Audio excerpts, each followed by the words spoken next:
Assalamualaikum warahmatullahi wabarakatuh. Selamat siang anak-anak. Semoga kita dalam keadaan sehat. Pada hari ini saya akan memberikan materi tentang reaksi eksoterm dan reaksi endoterm. Yang pertama adalah reaksi eksoterm terlebih dahulu.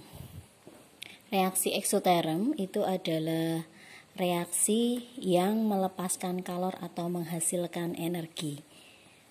Berikut ciri-ciri dari reaksi eksoterm. Yang pertama, melepaskan kalor. Nah, ketika dia melepaskan kalor, maka harga Q-nya itu berharga negatif. Artinya ketika harga Q-nya itu negatif, maka delta H-nya juga negatif. Yang kedua, dari melepaskan kalor berarti artinya kalor itu dia mengalir dari sistem ke lingkungan, gitu ya. Nah, jadi sistemnya dia melepaskan kalor ke lingkungan, gitu. Kemudian yang keempat itu adalah delta H-nya negatif, maka artinya delta H reaktannya atau entalpi reaktannya itu lebih besar daripada entalpi produknya. Kalau dibuat grafik, dia jadinya delta H reaktannya yang di atas, produknya di bawah, kemudian anak panahnya ini dia di bawah, ke bawah gitu ya. Itu tanda atau ciri utamanya. Kemudian kalau digambarkan dengan grafik ini juga sama. R-nya itu berada di atas seperti ini, kemudian produknya juga berada di bawah, kemudian dibuatlah garis diagramnya seperti ini.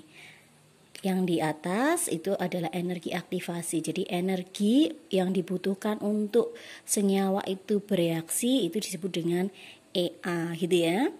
Semakin dia besar energi aktivasinya, maka energi yang dibutuhkan akan semakin besar. Kemudian turun, nah entalpinya yang berada di bawah, sama seperti ini gitu.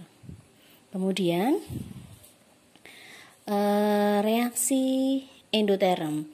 Reaksi endoterm itu reaksi yang menyerap kalor atau memerlukan energi.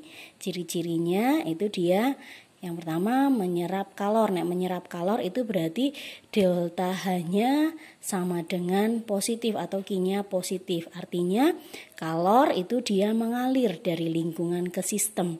Atau bisa digambarkan sistemnya menerima kalor dari lingkungan.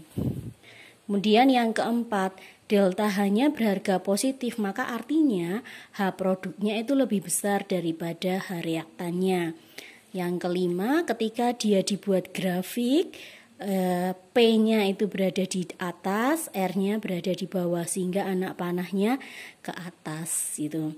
Kemudian kalau dibuat diagram, P-nya juga di atas, R-nya di bawah, tapi dia dimulai dari ini. Jadi terlihat perbedaannya gitu ya antara eksoterm dan endoterm. Energi aktivasi yang dibutuhkan pada reaksi endoterm itu lebih besar dibandingkan yang eksoterm gitu. Sekian dari saya untuk materi reaksi eksoterm dan endoterm.